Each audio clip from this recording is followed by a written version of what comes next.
As I allow the light reflecting from the beacons to illuminate further recesses in the cave, I discover memories of people whose images flicker in the light. People pass through our lives, sometimes fleetingly, sometimes staying for a while, sometimes remaining a part of the structure of our lives. And they always leave a marker if we care enough to consider the lesson they have taught us in their passing. Take the time. The lesson is often better understood upon reflection. I consider a seemingly chance meeting on a station platform with a man to whom I owed a debt of gratitude.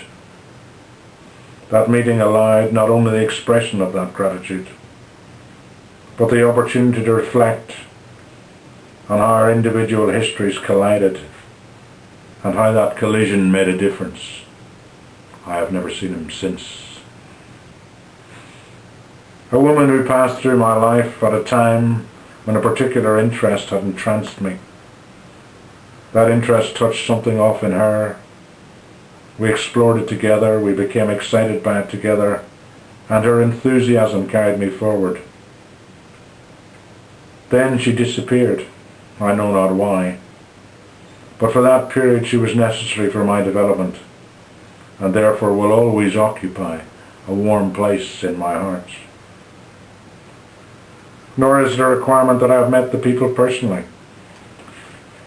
There is a couple whose generosity of spirit, reflected through a friend of mine, touches my own life. I am grateful to them.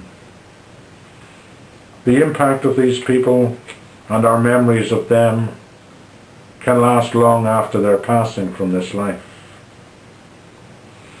I recall and often revisit the memory of sitting at the bottom of my father's grave some 25 years after his death, and him coming in person to talk with me. That memory can sustain me to this day.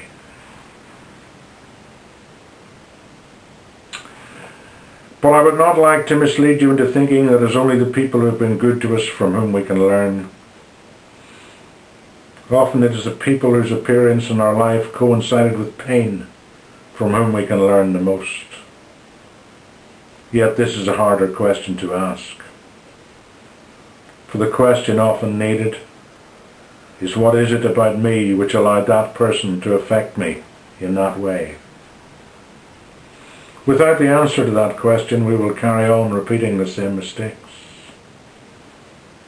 Until I recognized in me my need to be seen as the knight on the white charger, I continued to get involved with the same sort of people.